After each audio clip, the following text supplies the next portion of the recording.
Academy में एक अच्छी सी ज़बरदस्त क्विज कराई थी, क्योंकि कानपुर और धर्मपुर मतलब देहरादून का टोटल देखूं तो टॉपर बच्चा मेरे बीच पहुंचा था। बड़ा अच्छा था, पेपर भी थोड़ा बेसिक पैटर्न का था लेकिन थोड़ा फंसाने वाला बनाया था। जैसा आप आयोग में थोड़ा घबरा जाते ना, उसी टाइप का मैंने पेपर बनाया था। कई अच्छे अच्छे धुरंधर लोग आज रह गए, लेकिन कई लोगों ने आज प्रेशर में अपना अच्छा स्कोर किया। उन लोगों को बहुत बहुत शुभकामनाएं। खास तौर पे देखना तो एक नया बच्चा आया मेरे पे, 80 का स्कोर मार्क आया, 80.25 नाम है सचिन रावत। साथ साथ मुकेश जोशी भी 80 का स्कोर किया था। दो लोग 80 प्लस गए थे मेरे को। अगर आप लोग जो भी ऑनलाइन में देख रहे हैं तो याद रखना, अगर आपका 80 प्लस स्कोर आया तो आप शानदार तैयारी में हो, क्योंकि देहरादून में कोई भी 80 प्लस आपका स्कोर गया नहीं है। ठीक है, तो चलिए सीधा शुरुआत करते हैं। देखना पहला क्वेश्चन आप लोग की स्क्रीन के सामने है। पहला क्वेश्चन क्या कहता है, जिस व्यंजन ध्वनि के उच्चारण के समय स्वतंत्री में कंपन होता है, उस उच्चारण स्थान के आधार पर ध्वनियों का वर्गीकरण में उसका स्थान कौन सा है। जहां पे आपको पता है जिस व्यंजन के उच्चारण में क्या होता है, स्वरतंती में कंपन हो। स्वरतंती में कंपन किसमें होता है, आपको सीधे सीधे याद रखना, जो हमारे काकल्य व्यंजन होते हैं, काकल्य व्यंजन में हमारे स्वरतंतियों में कंपन होता है। जैसे आप बोलिए हो हो हो, हो का उच्चारण करोगे तो हो रहा ना आपको स्वतंत्र में कंपन, तो सीधा सीधा हो काकल्य है। काकल्य के साथ साथ आपको पता है हो जो हमारा होता है वो कंठ्य भी हमारी क्या होती है, ध्वनि होती है। अगर जिन लोगों ने वे वर्च्य स्वर मार रहे हैं, पहले वर्च्य स्वर देखना, तो वर्च्य में क्या होता है, हमारी जीभ जो होती ना, जो ऊपर तालू पे टकराती ना या स्पर्श करती, उसे हम वर्चन्य कहते हैं। वर्च्य स्वर में देखना तो हमारी आपको सीधा सीधा एक याद रखना, रसनल। रसनल र स न अल, ये हमारे क्या वच्च स्वर होते हैं। और इसी में एक जौ हलंत के जौ भी आता है, ये वाला जौ। ठीक है, तो ये हमारे क्या वचनल स्वर होते हैं। ठीक है, क्वेश्चन नंबर ऑप्शन सी पे आना, कंठ, जिनका उच्चारण हम कंठ से करते हैं। खास तौर पर हमारा ओ आ क वर्ग हो, ये हमारे क्या होते हैं, कंठ व्यंजन होते हैं। मूर्धा, जहाँ पर हमारी जीभ क्या मूर्धा का स्पर्श करती है, वो हमारे मूर्धन्य व्यंजन होते हैं। जैसे री, मूर्धा हमारा क्या री होती है। ठीक है, क्वेश्चन नंबर अगला देखना क्या कहता है, इनमें से असंगत विलोम शब्द का जोड़ा कौन सा है। असंगत मतलब कौन सा विलोम शब्द का जोड़ा हमारा सही नहीं है। पहले देखना गुरु, गुरु का आपको पता है लघु होता है। ठीक है, गुरु, गुरु का आपको पता है लघु होता है। अगर बड़ा गुरु आता तो आप वहां पे शिष्य मारते। ठीक है, ऑप्शन देखना गुप्त, गुप्त का प्रकट होता है, बिल्कुल सही बात है। गुप्त का क्या होता है हमारा, प्रकट या सामने होता है। तीसरा रहेगा दोस्त, दोस्त का सका ना होके, यहाँ पे आपको पता है दोस्त का क्या होता है, दुश्मन। दोस्त का क्या होना था, दुश्मन। तो ऑप्शन सी हमारा बिल्कुल गलत था। जबकि देखना कुटिल, कुटिल का सरल, बिल्कुल सरल था। क्वेश्चन नंबर अगला देखना, अगला क्वेश्चन नंबर क्या कहता है, सरकारी अधिकारियों के मध्य ध्यान आकर्षण व स्पष्टीकरण हेतु सरकारी कामकाज से व्यक्तिगत शैली में लिखे जाने वाले पत्र को क्या कहते हैं। कई लोग थे, आज कई लोगों ने एकदम से देखा ध्यान आकर्षण देखा, और ध्यान आकर्षण देखते ही आपने अनुस्मरण मार दिया।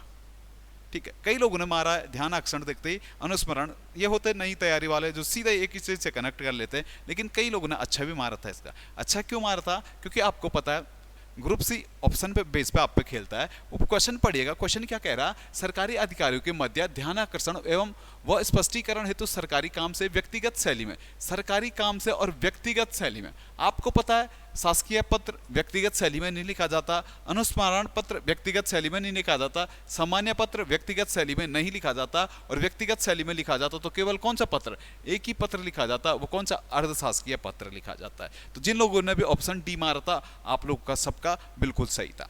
ठीक, क्वेश्चन नंबर अगला देखना, हिंदी भाषा की बोलियों के वर्गीकरण के आधार पर छत्तीसगढ़ी किस भाषा की शाखा है। आपको पता है हिंदी भाषा में देखना अर्धमागधी, अर्धमागधी अपभ्रंश से हमारी 3 भाषाएं निकली है। उसी में एक हमारी क्या पूर्वी भाषा की शाखा में ABC, आपको पता है ABC, पूर्वी हिंदी शाखा से ABC, अवधी, बघेली और छत्तीसगढ़ी हमारी भाषा निकली है। बिहारी से देखना, बिहारी से मगिया, भोजपुरी भाषा हमारी निकली है। राजस्थान से तो आपको पता है राजस्थान की 4 निकलती, मौलवी, मेवाती, ठीक है, जयपुरी और मारवाड़ी। ठीक है, वैसे पश्चिमी हिंदी शाखा से आपकी 5 भाषाएं निकली। आपको पता है ब्रज हो गया, कन्नौजी हो गया, खड़ी बोली होगी, बांगरो हो गया। ठीक है, ये सब के सब हमारी कहाँ पश्चिमी हिंदी भाषा शाखा से निकली है। ठीक, क्वेश्चन नंबर सीधे सीधे बढ़िएगा। अगला क्वेश्चन क्या कहता है, स्वर रहित व्यंजन जब स्वर सहित व्यंजन से मिलता है तब वह क्या कहलाता है।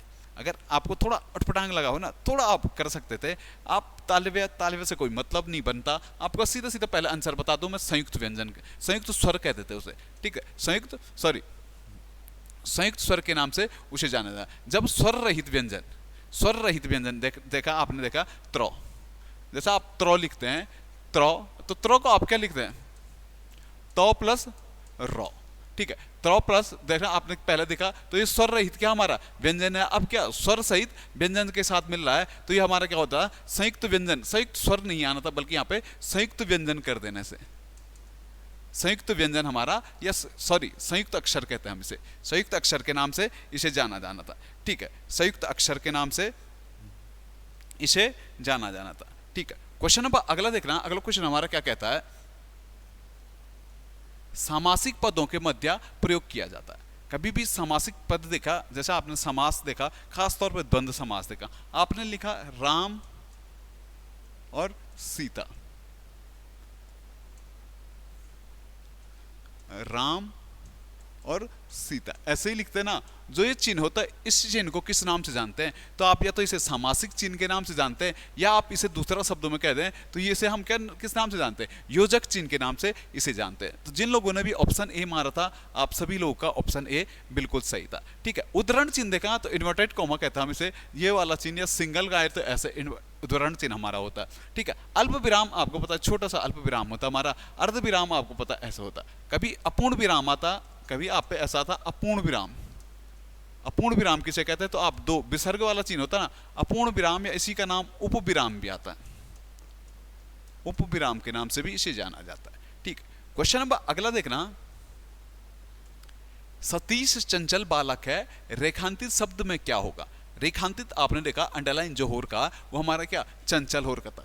चंचल बताना था हमें, चंचल इसमें क्या है। आपने देखा चंचल क्या है, बालक, तो बालक की विशेषता है हमारी क्या, चंचल। बालक क्या है इसमें, तो आपको पता है सीधे से बालक हमारा विशेष्य है, ठीक। क्योंकि वाक्य के देखो तो वाक्य के दो अंग होते हैं, उद्देश्य और विधेय, ठीक है। वैसे वाक्य में देखो सतीश उद्देश्य और बालक क्या उसका विधेय, और विधेय की विशेषता बता रहा, तो हमारा सीधा सीधा कैसा विशेष्य विशेषण होना था।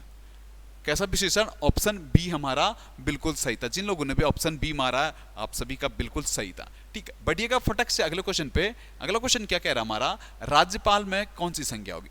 राज्यपाल, राज्यपाल में कौन सी संज्ञा होगी। राज्यपाल हर राज्यों के अलग अलग राज्यपाल होते हैं, तो राज्यपाल क्या एक पर्टिकुलर ना होके एक जाति का उल्लेख करता है, तो यहाँ पर हमें क्या सीधा सीधा जातिवाचक संज्ञा हो जाती है। राज्यपाल हुआ, वकील हुआ, राष्ट्रपति हुआ, ये क्या एक जाति का उल्लेख करते हैं, तो यहाँ पे हमारा होता है। अगर समूहवाचक में आता तो आप दल कह सकते थे, दल, सेना, भीड़, ठीक है, झुंड, क्या हमारा समूहवाचक में आता है। भाववाचक में देखो तो आप बुढ़ापा कह सकते थे, बुढ़ापा, रसीला, भारतीयता, ठीक है, दूरी, ठीक, ये सब हमारे भाववाचक। व्यक्तिवाचक संज्ञा में देखना, जहाँ पे किसी पर्टिकुलर चीज का नाम आएगा, जैसे मैंने रामायण पूछ दिया, जैसे मैंने राम कह दिया, जैसे मैंने अरावली कह दिया, मैंने हिमालय कह दिया, मैंने गंगा कह दिया, जहाँ पे कोई भी पर्टिकुलर नाम आ रहा होगा, वहाँ पे हमारे सीधे सीधे संज्ञा कौन सी, तो व्यक्तिगत संज्ञा हमारी जानी थी, ठीक। क्वेश्चन नंबर सीधा सीधा बढ़ेगा अगले क्वेश्चन पे।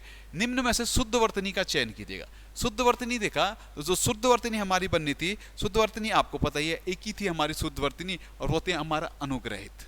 ये वाला अनुग्रहित हमारा नहीं होता, आहार नहीं होती बल्कि आहार होता,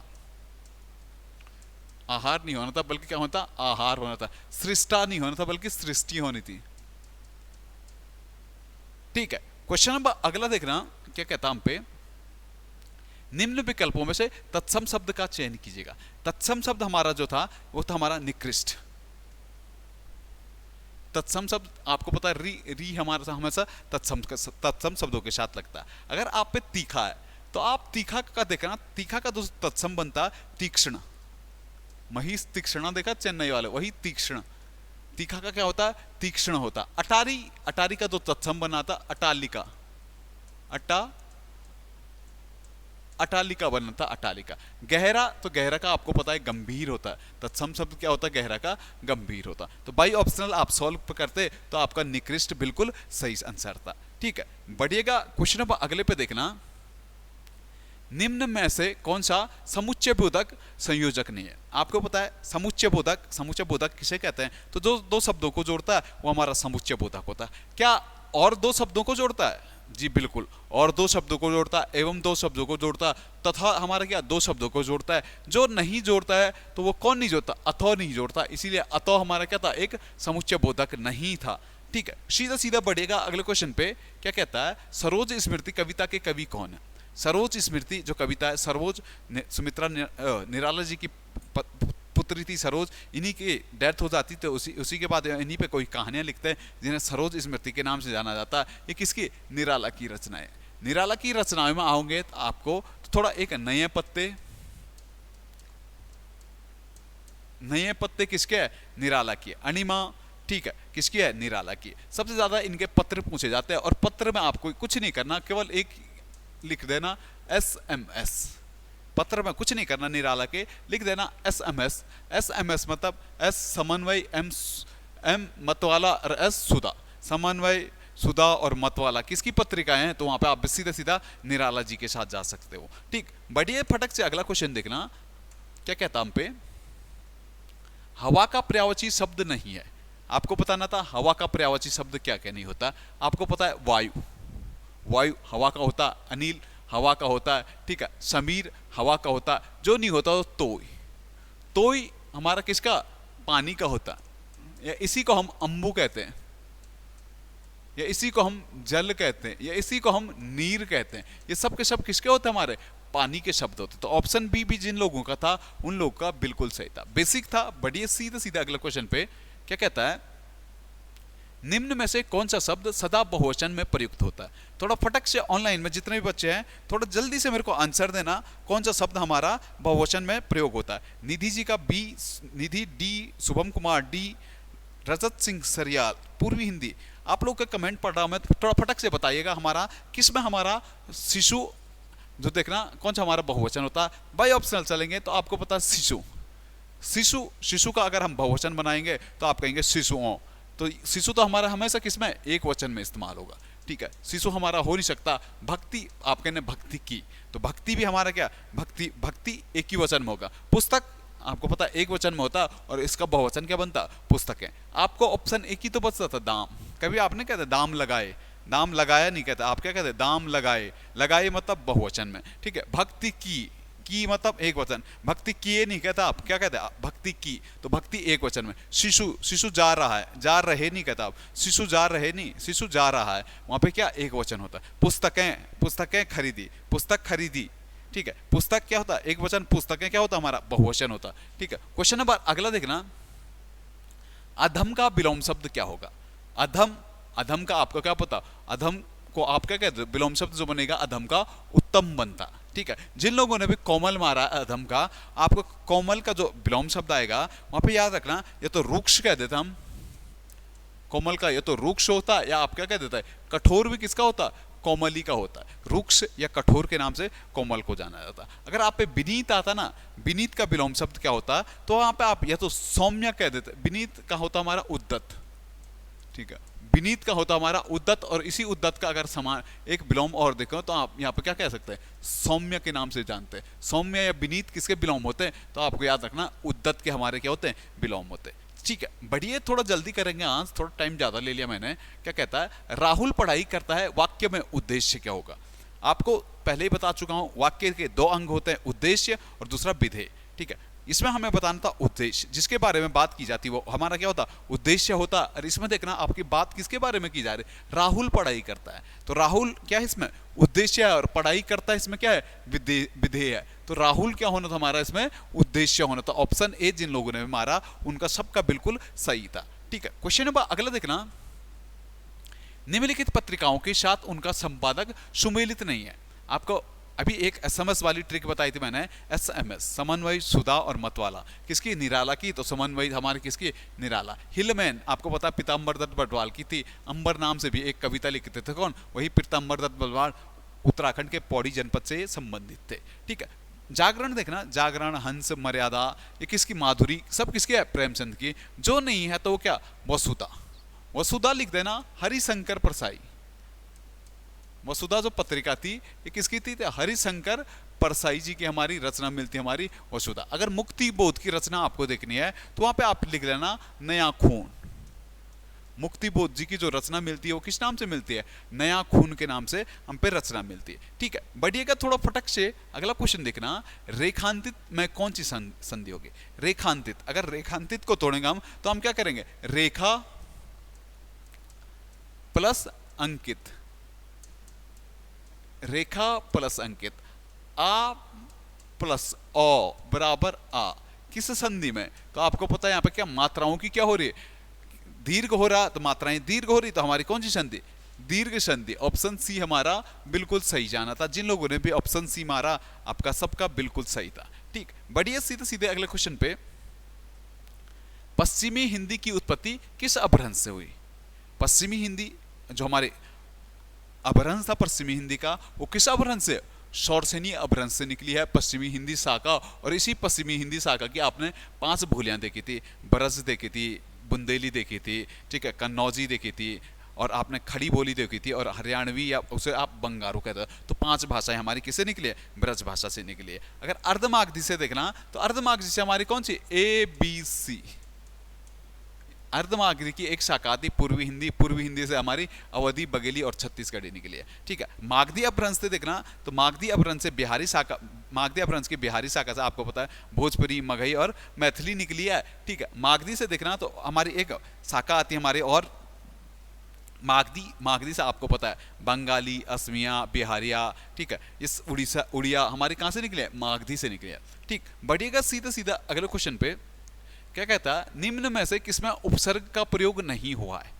अगर आप क्वेश्चन को बाय ऑप्शन खोलेंगे तो आप पहला ऑप्शन देखेंगे कुख्यात, कु प्लस ख्यात। तो ऑप्शन इसमें तो है, इसमें उपसर्ग हमारा क्या?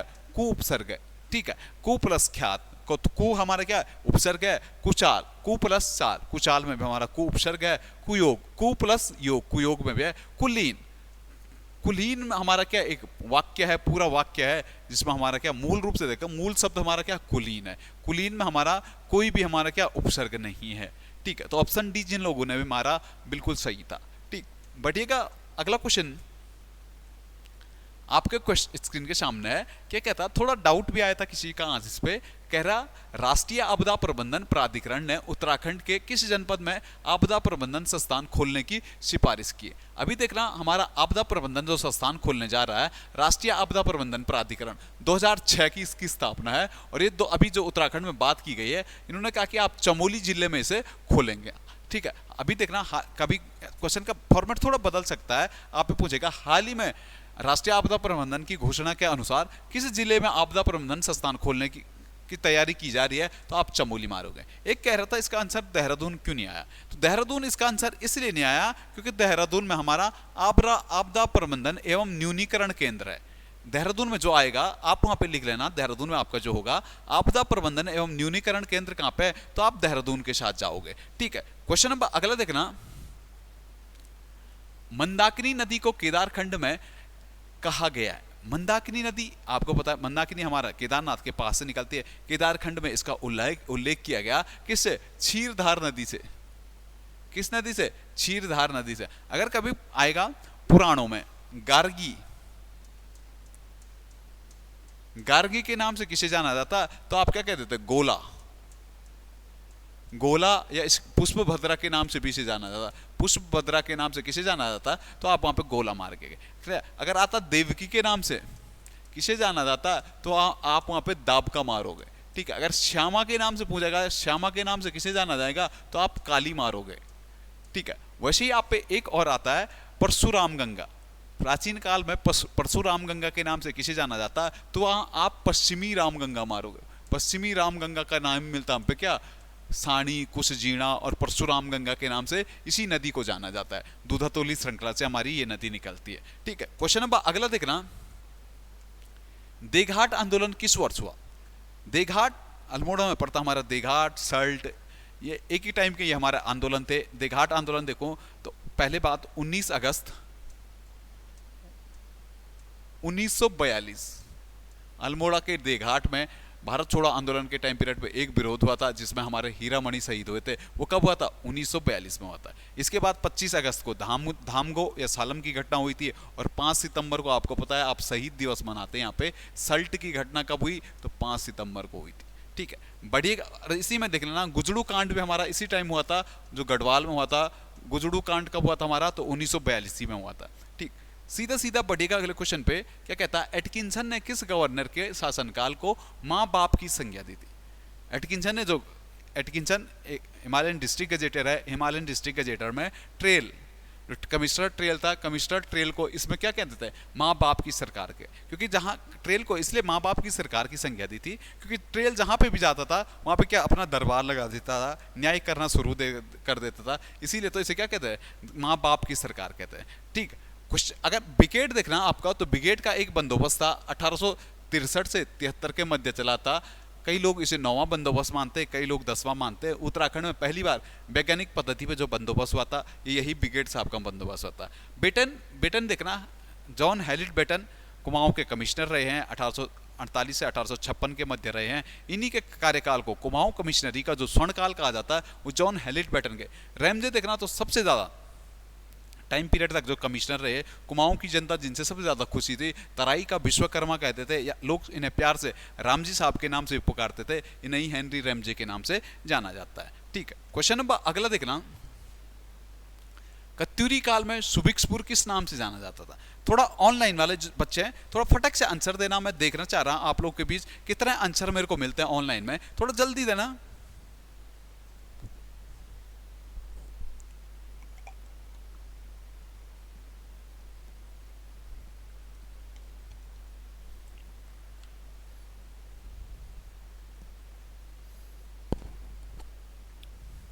नीलम गुसाई आपका सही आया, नीलम गुसाई कह रही सी, और विक्रम सिंह भी आपका भी आंसर आया है सी। तो आप दोनों का आंसर बिल्कुल सही है, तपोवन को।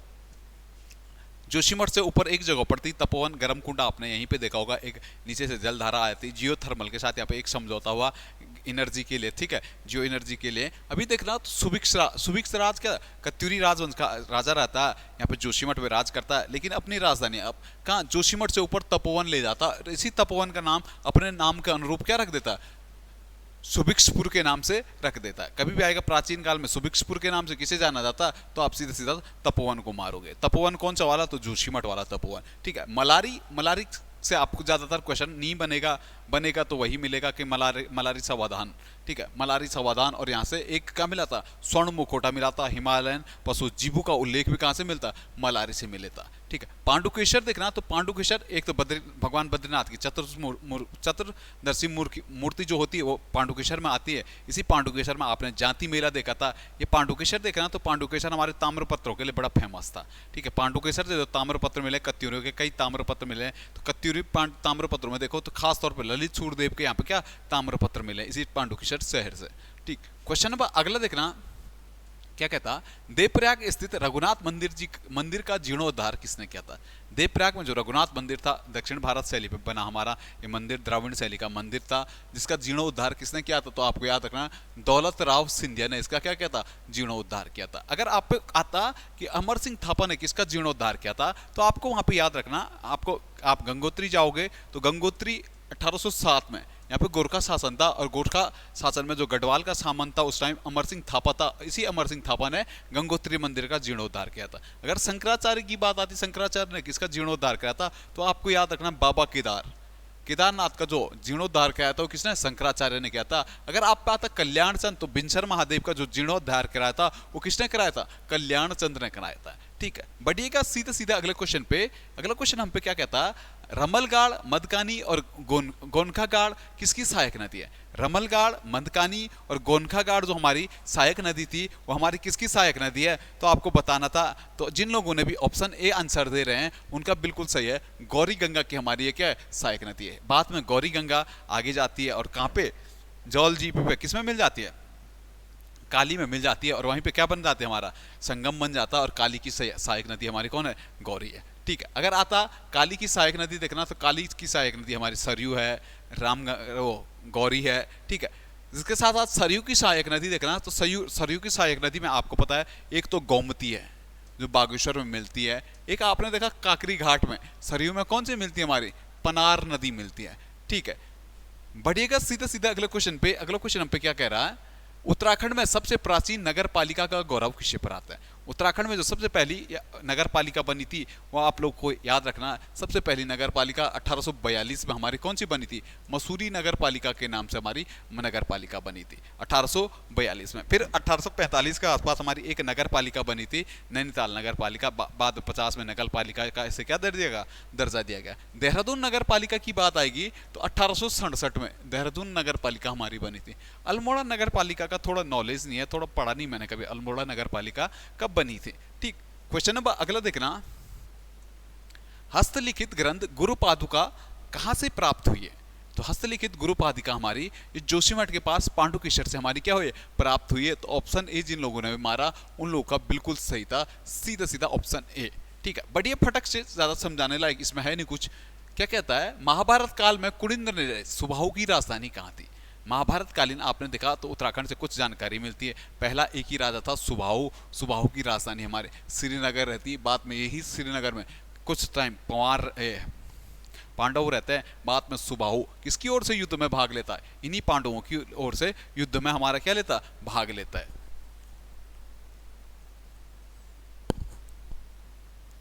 क्वेश्चन नंबर अगला देखना, अगला क्वेश्चन हमारा क्या कह रहा?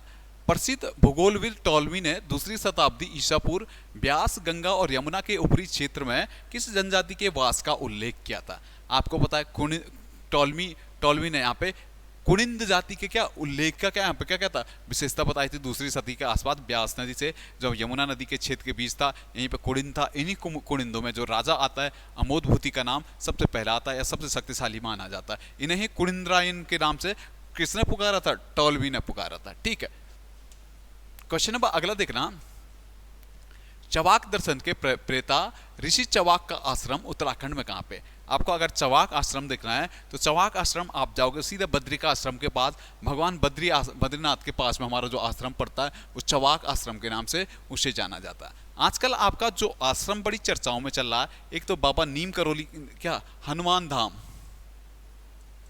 धाम या कैंची धाम, सॉरी हनुमान धाम कह रहा मैं, कैंची धाम।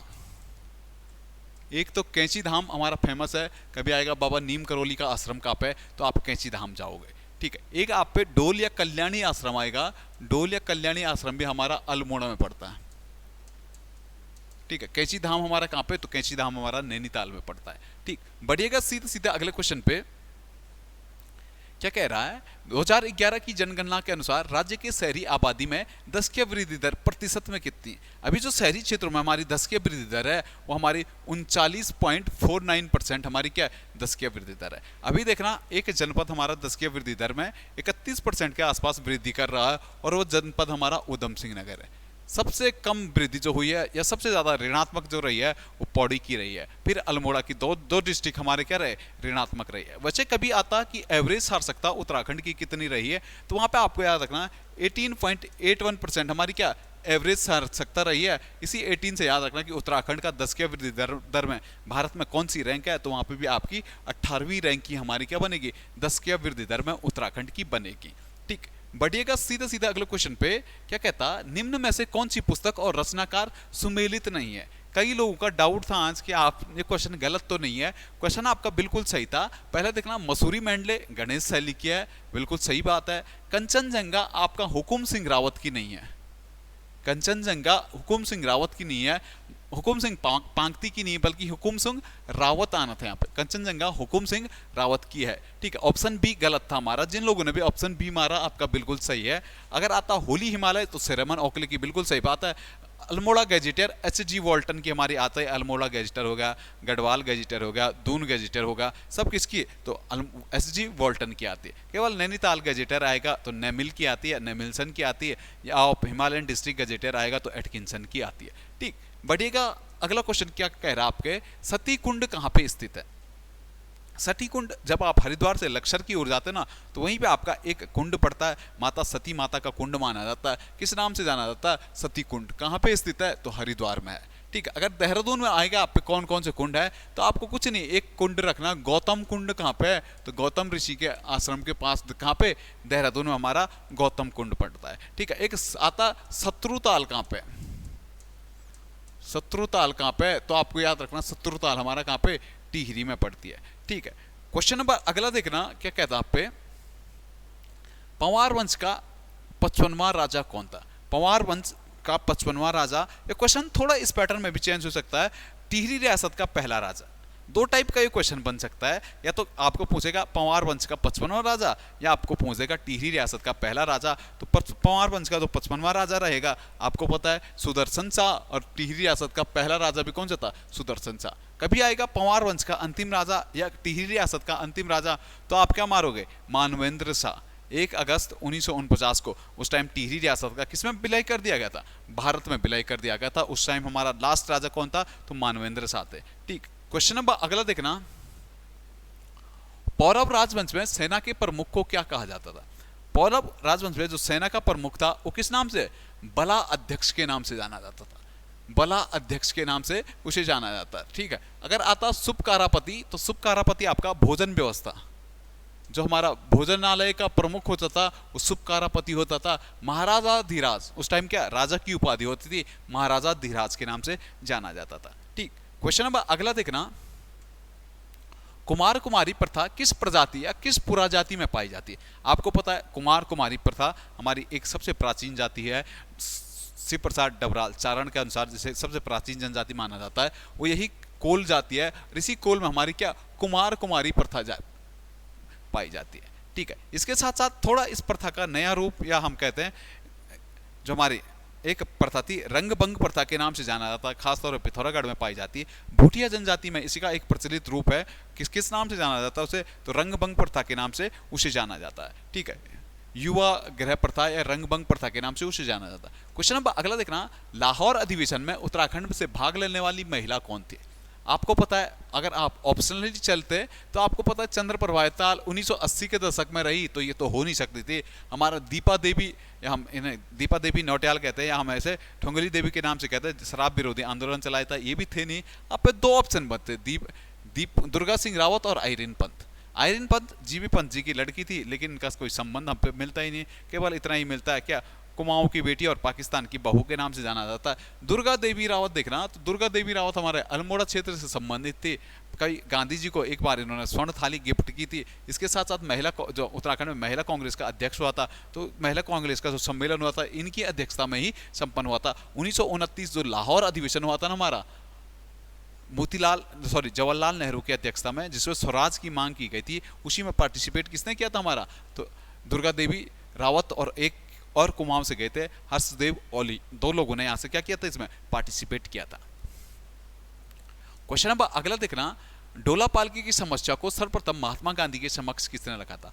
डोला पालकी एक कुप्रथा थी, मतलब जिसमें हमारा उच्चतम तबका निम्न तबके को डोला पालकी में क्या बैठने का अधिकार नहीं देता, मतलब दूल्हे को डोला में बैठने का अधिकार या घोड़ी चढ़ने का अधिकार नहीं देता। जो इस समस्या को महात्मा गांधी तक पहुंचाया, उस टाइम एक व्यक्ति रहते रमेश चंद बहकंडी। रमेश चंद बहकंडी इस समस्या को महात्मा गांधी के सम्मुख रखते हैं। महात्मा गांधी जैसे सुनते कि ये बाबा इसमें तो हिंसा हो रही, तो महात्मा गांधी उत्तराखंड में उस टाइम एक योजना चल रहा था, आंदोलन चल रहा था, व्यक्तिगत सत्याग्रह। महात्मा गांधी 25 जनवरी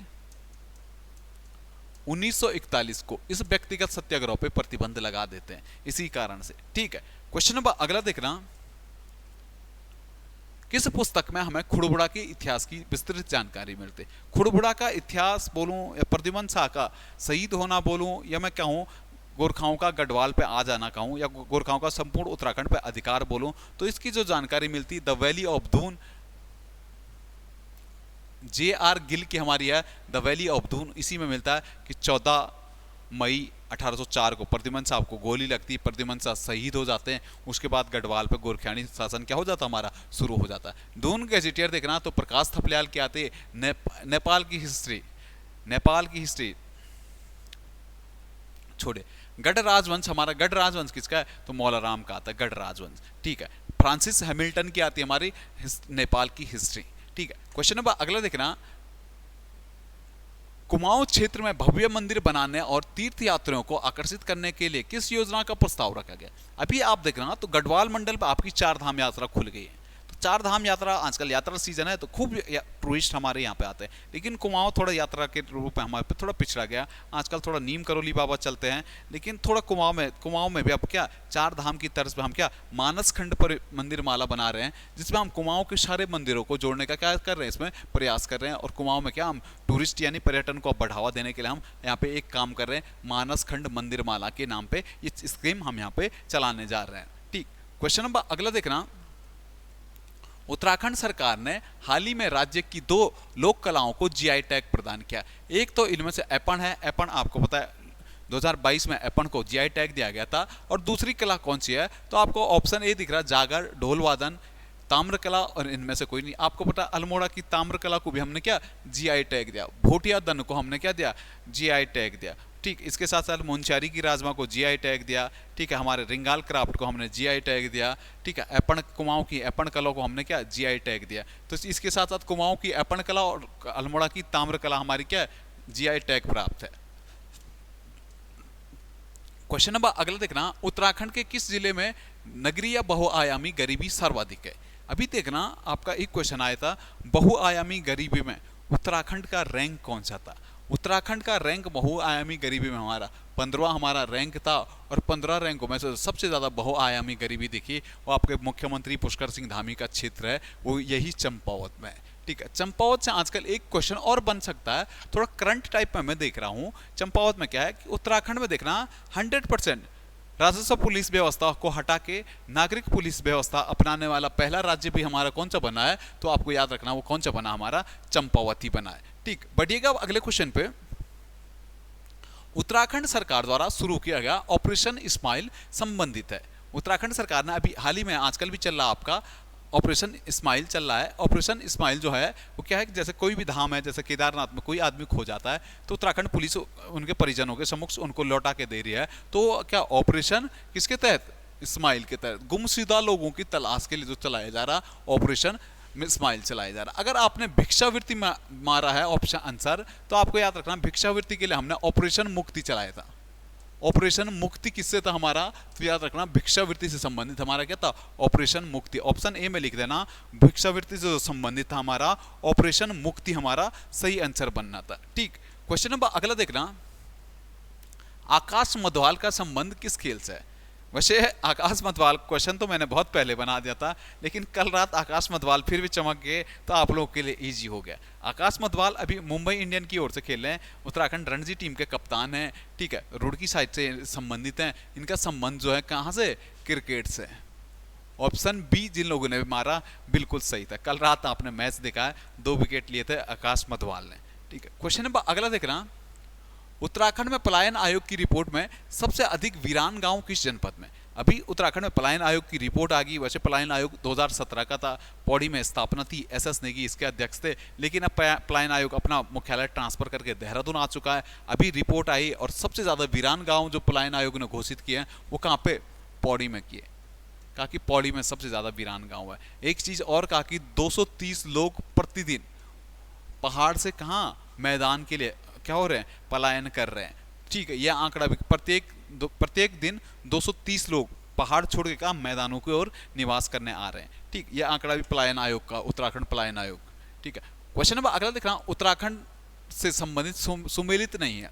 आपको पता है प्रथम राज्यपाल सुरजीत सिंह बरनाला, बिल्कुल सही बात है, हमारा प्रथम राज्यपाल सुरजीत सिंह बरनाला। अभी कौन है, तो आपको पता है गुरमीत सिंह जी हमारे क्या राज्यपाल हैं। इसके साथ साथ अगर आप पे आता है प्रथम मुख्य न्यायाधीश, तो आपको पता है ए देसाई, अशोक अभयंकर देसाई हैं। अभी आएगा, अभी कौन है, तो जस्टिस विपिन सांघी अभी क्या हमारे मुख्य न्यायाधीश है। प्रथम मुख्यमंत्री हमारा भुवन चंद खंडूरी नहीं आके हमारा नित्यानंद स्वामी आना था। ठीक है, अगर आता प्रथम निर्वाचित तब आप एनडी तिवारी के साथ जाते। ठीक है, अभी देखना प्रथम मुख्य सूचना आयुक्त अजय विक्रम सिंह है, प्रथम मुख्य सचिव ठीक है कौन, अजय विक्रम सिंह है। अभी मुख्य सचिव एसएस संधू है हमारे 17वें।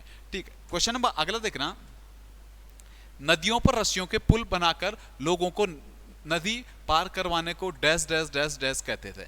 ठीक है, इन लोगों को जो कहा जाता तो नदियों में ढोंगी के द्वारा, ढोंगी या नाव के द्वारा या पुल बना के जो लोगों को पार कराते थे उसे एक नाम से जाना जाता है, इसे धुनार कहते हैं। आजकल आप गढ़वाल क्षेत्र या कुमाऊं क्षेत्र में जाकर आप कई जगह धुनार घाट के नाम से जानता, जो नदी के किनारे जो लोग रहते हैं उन्हें धुनार घाट के या उस जगह को धुनार घाट के नाम से जाना। एक आपने एक चीज और सुनी, टिहरी को आपने देखा धुनारों की बस्ती, धुनारों की बस्ती के नाम से किसे जाना आपने, तो टिहरी का प्राचीन नाम मिलता था। धुनारों की बस्ती किसका प्राचीन नाम मिलता है, तो टिहरी। वही धुनार लोग क्या करते थे, नदी के एक साइड से दूसरे साइड या तो ढोंगी के माध्यम से या नदी में पुलों, ये लकड़ी के पुल या रस्सियों के पुल के थ्रू क्या कराते थे, पार कराते थे, उन्हें धुनार के नाम से जाना जाता है। प्रसिद्ध सामंत को बंशी वादन के कारण आश्चर्यों ने हरण लिया था। आपने एक सामंत देखा था जीतू बगडवाल। जीतू बगडवाल क्या होता कि बड़ी सुंदर बांसुरी बजाते थे। बांसुरी बजाते बजाते उच्च हिमालयी क्षेत्रों में चले जाते हैं, जहाँ पे कुछ एड़ी आछड़ी हमारे होती है, ठीक है, एड़ी आछी या कुछ आत्माएं होती है जो इन्हें क्या कर देती है, हर लेती है। इसी कारण इसको किस नाम से जाना जाता है, जीतू बगडवाल, ठीक है। एड़ी आंचोड़े द्वारा किसे हड़ पा गया था, तो जीतू बगडवाल को। ऑप्शन सी हमारा जीतू बगडवाल हमारी एक लोक गाथा है, ठीक है। क्वेश्चन नंबर अगला देखना, जो सुमेलित नहीं है, आपको बताना था निम्न में से कौन सा हमारा सुमेलित नहीं है। आपको ऑप्शन ए दिख रहा, उत्तरकाशी का प्राचीन नाम, उत्तरकाशी का प्राचीन नाम बाड़ाहाट है, बिल्कुल सही बात है, उत्तरकाशी बाड़ाहाट, ठीक है। अगला देखना, अल्मोड़ा का मध्यकालीन नाम राजपुर था, राजापुर या राजपुर के नाम से अल्मोड़ा को जाना जाता है, ठीक है। और अगला क्वेश्चन ऑप्शन देखना, वर्तमान का कुमाऊं का क्षेत्र मानसखंड था, ठीक है, पहले मानसखंड के नाम से इसे जाना जाता। ऑप्शन डी दिख रहा, बाणासुर की राजधानी श्रीनगर थी। श्रीनगर तो आपने देखी थी, श्रीनगर तो सुबाहु की राजधानी थी। बाणासुर की जो राजधानी मानी जाती है वो कहाँ पे, जोशीमठ में मानी जाती है। और मनु की राजधानी मानी जाती है हमारी जोशीमठी के पास एक जगह पड़ती है, अलकापुरी, ठीक है। बाणासुर की कहाँ पे, तो जोशीमठ लिख देना। अगर श्रीनगर आएगा तो श्रीनगर किसकी, तो वहां पे ही लिख देना सुबाहु की राजधानी मानी जाती है, ठीक। क्वेश्चन नंबर अगला देखना, शारीरिक विशेषता के आधार पर मंगोल प्रजाति के सर्वाधिक निकट कौन से होते हैं। अगर आप शारीरिक देखें तो किसका शरीर हमारा छोटा गांठा था होता है, आंखें चपटीली होती, नाक चपटीला पिचका हुआ होता, तो सबसे ज्यादा मंगोलों के सबसे ज्यादा नजदीक जो माने जाते हैं वो कौन माने जाते हैं, मंगोलॉइड जो प्रजाति के सबसे नजदीक माने जाते हैं वो थारू लोग माने जाते हैं। तो ऑप्शन डी जिन्होंने मारा, थारू उत्तराखंड की सबसे बड़ी जनजाति हमारी थारू जनजाति मुख्यतः कहाँ पे निवास करती है, तो कहाँ पे, हमारा उधम सिंह नगर में मुख्यतः निवास करती है। यही थारू हमारे क्या माने जाते हैं, मंगोलॉइड प्रजाति के सबसे करीब माने जाते हैं हमारे थारू, ठीक है। क्वेश्चन नंबर अगला देखना, गढ़वाल में अस्पृश्यता विरोध समिति के अध्यक्ष कौन थे। गढ़वाल आपने देखा डोलापाल के आंदोलन चल रहा था, 1925 के आसपास शुरू हो गया था। 1930 आता आता हमने सविनय अवज्ञा आंदोलन देखा था। 1932 में आपने देखा, 1930 में जैसे मुकुंदीलाल क्या गढ़वाल या कांग्रेस से क्या देते, इस्तीफा दे देते। 1932 में मुकुंदीलाल को गढ़वाल अस्पृश्यता विरोधी समिति का क्या बनाया जाता, अध्यक्ष बनाया जाता। लिख देना 1932, और किसे बनाया जाता है, मुकुंदीलाल को बनाया जाता है, ठीक है। क्वेश्चन नंबर अगला देखना, बागेश्वर व चमोली को जोड़ने वाला दर्रा कौन सा। बागेश्वर और चमोली आपको पता है दो हमारे उच्च हिमालयी क्षेत्र हैं, बागेश्वर और चमोली, जो सुंदर डूंगा है दोनों को आपस में जोड़ता है। जिन लोगों ने श्रृंगकंठ मारा, तो श्रृंगकंठ याद रखना उत्तरकाशी को हिमाचल प्रदेश से जोड़ता है। जिन लोगों ने ट्रेल पास मारा, ट्रेल पास याद रखना बागेश्वर को किससे जोड़ता है, तो बागेश्वर को हमारा पिथौरागढ़ से जोड़ता है। जिन्होंने लास्पा मारा है, लास्पा हमारा किसको, चंपावत को पिथौरागढ़ से जोड़ता है, ठीक है। क्वेश्चन नंबर अगला देखना, वन पंचायतों में महिलाओं की 9 में से कितनी सीटें आरक्षित है। वन पंचायतों में जो महिलाओं की सीटें हैं रिजर्व कर रखी है उत्तराखंड सरकार ने, 9 में से 4 सीटें इनकी क्या होती है, रिजर्व होती है। अगर पंचायतों में देखना तो पंचायती राज अधिनियम के तहत 73वां जो संविधान संशोधन था, पंचायती राज अधिनियम, उसके तहत 1/3 सीटें क्या महिलाओं के लिए रिजर्व थी। लेकिन उत्तराखंड सरकार ने 2008 में एक घोषणा की और महिलाओं के लिए कितनी सीटें, 50% सीटें अब क्या कर दी, रिजर्व कर दी। वैसे सरकारी नौकरी में देखूं तो सरकारी नौकरी में ना कितना 30% रिजर्वेशन है महिलाओं को उत्तराखंड में, ठीक है। क्वेश्चन नंबर अगला देखना, कीर्ति स्तंभ पर्वत किस जनपद में। कीर्ति स्तंभ पर्वत हमारा पड़ता है उत्तरकाशी में। अभी हाल ही में देखना तो उत्तरकाशी में एक तो डीकेडी का डांडा, द्रौपदी का डांडा बड़ी चर्चाओं में रहा, वर्णावत पर्वत बड़ी चर्चाओं में रहा, ठीक है, डोरियानी ग्लेशियर बड़ी चर्चाओं में रहा, ठीक है। इसके साथ साथ कीर्ति स्तंभ भी हमारा बड़ी चर्चाओं में रहा था। कीर्ति स्तंभ भी हमारा कहाँ पे, तो उत्तरकाशी में पड़ता है। जिन लोगों ने भी ऑप्शन सी मारा आप बिल्कुल सही हो। बढ़िएगा फटक से अगले क्वेश्चन पे। पुलिया पुलिया नामक आभूषण कहाँ पे पहना जाता है? जो पुलिया नामक आभूषण होता है हमारा, पुलिया नामक आभूषण शरीर में किस अंग में पहना जाता है? तो आपको पता है पुलिया कहाँ पे हमारी पैर में होते हैं। पैरी में हमारे क्या पाजेब पहना जाता है, बिच्छू पहना जाता है, इमरती तार पहना जाता है, कंडवा या सुदमन के नाम से जानते हैं हम पे, कहाँ पे? वो भी पैरी में पहना जाता है। हाथ में देखना तो एक तो हाथ में कंगन होता है, पौंची होता है, लक्षेप होता है या अंगूठी के नाम से जाना जाता है। ठीक है, इसके साथ साथ सिर में देखना तो सिर में मांग टीका, बिंदी और एक क्या शीश फूल के नाम से जाना जाता है। ठीक है, कान में देखा तो कान की मुर्की होती है, कान के कुंडल होते हैं, कान की बाली होती है, कान के जलकंच होते हैं। ठीक है, क्वेश्चन नंबर अगला देखना आप फटक से, क्या कहता है? मापतौल प्रणाली में एक नाली कितने वर्ग मीटर के बराबर होते हैं? यूकेपीएससी का घिसा पिटा क्वेश्चन है, लगभग हर दूसरे एग्जाम में आता कि एक नाली बराबर कितना, क्योंकि हमारे यहाँ एक नाली में जो होता है कितना 200 वर्ग मीटर होता, और कभी कभी आयोग इसे बोलेगा तो एक नाली में कितनी मुट्ठी, तो वहाँ पे आपको याद रखना 16 मुट्ठी का हमारे यहाँ क्या होता है? एक नाली होता है। ठीक है, क्वेश्चन अगला देखना क्या कह रहा है? पर्वतीय भागों में गांवों के नजदीक पाई जाने वाली भूमि को क्या कहते हैं? देखना, कोई पर्वत है, अगर पर्वत ऐसा है, ये कोई गांव है, छोटा सा गांव, और इसी के समीप जो भूमि होगी, इस भूमि को किस नाम से जाना जाता है? तो आपको पता है जो घर से लगी हुई भूमि होती है, आप इसे क्या घरिया भूमि के नाम से जानते हैं ना, तो इसे क्या कहना था? घरिया। जो मकानों के आसपास की जो भूमि होती है उसे घरिया के नाम से जानता है। इजराइन भूमि के नाम से किसे जाना जाता है? तो आपको याद रखना बंजर भूमि या गौचर भूमि को इजराइन के। बुनियाम भूमि जो जंगलों से लगी होती है, जैसे यहाँ पर कोई जंगल है, इसी जंगल से कोई भूमि लगी है आपका, तो इसे बुनिया के नाम से जाना था। बौण, आपको पता है बौण आप जंगल को कहते हैं, और वही बौण से बना हमारा बुनिया, तो बुनिया जंगल से लगी है। बिचलिया जो बीच की भूमि होती है, जिसके चारों ओर जंगल हो और जंगल के बीच में या कई घर हो या घरों के बीच में जो हो, बिचलिया हमेशा कौन सी बीच की भूमि को कहा जाता है। ठीक है, क्वेश्चन नंबर अगला देखना, केंद्र सरकार की उस योजना का नाम क्या है जिससे उत्तराखंड में बनने वाले रोपवे प्रोजेक्ट का रास्ता आसान हो गया? अभी केंद्र सरकार एक प्रोजेक्ट चलाने जा रही है, वह पर्वतमाला प्रोजेक्ट, और पर्वतमाला प्रोजेक्ट के तहत उत्तराखंड में भी कई ऐसे रोपवे होंगे जिनके बनने का रास्ता क्या हो जाएगा? आसान हो जाएगा। हिम प्रहरी प्रोजेक्ट देखना, तो हिम प्रहरी प्रोजेक्ट हमारा क्या है? आपको याद रखना, हिम प्रहरी जो हमारा सीमांत क्षेत्रों में हमने क्या लोगों को बसाने के लिए हम एक स्कीम चला रहे हैं, उसे हिम प्रहरी के नाम से हम जान रहे हैं। अगर आपको चार धाम प्रोजेक्ट देखना, तो चार धाम या ऑल वेदर रोड के नाम से इसे जाना जाता है। 2016 से हमारी चार धाम परियोजना चल रही है। ठीक है, ये था उत्तराखंड। अब देखना जीएस का पहला क्वेश्चन आप सामने। जीएस में क्या कह रहा? बौद्ध धर्म में स्पूत किसका प्रतीक है? बौद्ध धर्म में स्पूत किसका प्रतीक है? कई लोग कंफ्यूज हुए, बड़ा बेसिक सा सवाल था। बौद्ध धर्म में स्पूत किसका प्रतीक है? ठीक है, ऑनलाइन वाले बच्चे भी जितने देख रहे हैं थोड़ा फटक से बताइएगा, क्वेश्चन नंबर 61 डालिएगा और थोड़ा आंसर दीजिएगा। बौद्ध धर्म में जो स्पूत होते हैं ना, वो किसके प्रतीक होते हैं? ठीक है, पहले चल लेता हूं मैं। पहले धर्मचक्र परिवर्तन आपको पता ही है। धर्मचक्र परिवर्तन जो होता है किसका? जो महात्मा बुद्ध ने सारनाथ में पहला उपदेश दिया था ना, इसे क्या धर्मचक्र परिवर्तन के नाम से इसे जाना जाता है। ठीक है, अगर आता आप पे महाविनिष्क्रमण या पदचिन्ह, महाविनिष्क्रमण क्या? ग्रह त्याग की घटना को महाविनिष्क्रमण कहा जाता है। और जो इसका आंसर बनना था, स्पूत किसका होता है? तो स्पूत बुद्ध में किसका? महापरिनिर्वाण का, मतलब मृत्यु का प्रतीक चिन्ह होता है हमारा क्या? स्पूत या मोक्ष की जब प्राप्ति हो जाती है, महापरिनिर्वाण के नाम से कहा था। अगर आप लोगों ने समाधि मारा तो कभी भी बौद्ध धर्म में समाधि नहीं होती। आज तक आपने सुना ही नहीं हो कि बुद्ध की समाधि यहाँ है या किसी की समाधि यहाँ है। तो समाधि तो आप मार ही नहीं सकते थे। सबसे पहले जो ऑप्शन हटना था हमारा, वो समाधि हटना। विक्रम सिंह, आपका आंसर सही है, विक्रम जी। ठीक है, क्वेश्चन नंबर अगला देखना, कालिदास रचित अभिज्ञान शाकुंतलम का अंग्रेजी में अनुवाद सर्वप्रथम किसने किया था? कालिदास की अभिज्ञान शाकुंतलम है। ठीक है, इसी में आपको देखना तो उत्तराखंड के भी कुछ शहरों के नाम मिलते हैं, जैसे आपको हरिद्वार का उल्लेख मिलता है, कनखल वाले क्षेत्र का, वैसे आपने मालिनी नदी का तट का उल्लेख मिलता है, वैसे आपको क्रौंच रंध का उल्लेख मिलता है। तो इसी अभिज्ञान शाकुंतलम का जो अंग्रेजी अनुवाद किया था वो किसने किया था?